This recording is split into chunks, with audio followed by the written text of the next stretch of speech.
I broke my collarbone on the first triathlon I ever trained for, and I remember hitting a block of wood, going off the road, and then flipping about 25 miles an hour downhill, hit the ground.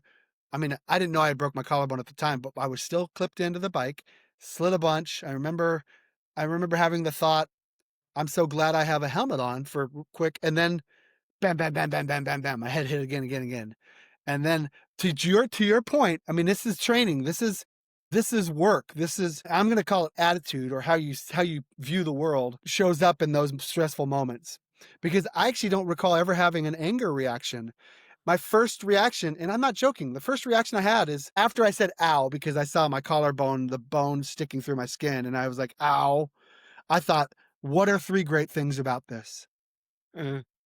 It's like a mini version of Sculpt, right? All the processes you went through. But I was like, Yeah. I mean, I said, well, I don't have to do the run portion. I never really liked the run portion anyways. And then my second thought immediately was, I get to do this again because I always love doing what I finish. I came back the next year and I finished. And then the last one, I said, this is going to be a great story. Those three things. Because if you can find one good thing, you can find two. If you can find two, you can find Yeah. three. If you can Yeah. find three good Yeah. things, you can find anything that's good about a negative, potentially negative situation. So Yeah. that whole story just really makes me think about, you have trained your brain, you have trained your mind in the most stressful situations to apply responsibility.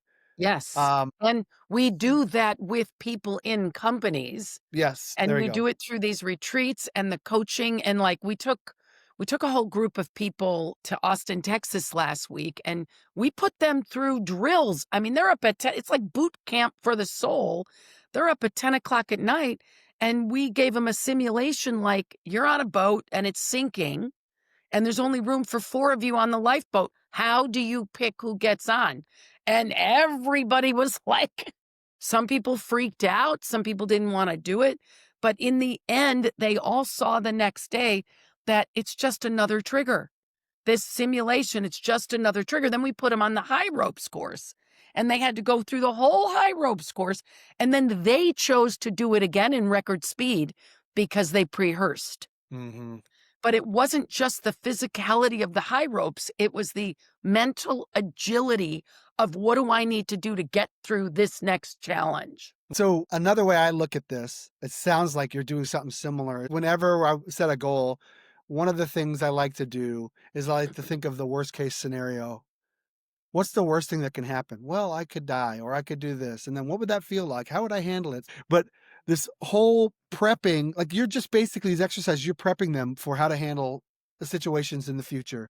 Volatility, uncertainty, chaos, complexity, confusion, ambiguity, or real situation. Also in that retreat, it was a leadership retreat. Somebody's employee who was on leave lost her 18-year-old son to cancer. And so there was this shock moment, and we were right in the middle of the module on self-regulation. So we can't cancel the retreat, everybody go home. They chose to stay, and what I did is I took them through a generative listening process so they could be with each other in the grief. But Mhm. it's yes, we're priming the pump, greasing the wheel, practicing, pre-rehearsing for a life that is quite uncertain and a workplace that is quite uncertain, and things are always going to happen. And how will we respond to them?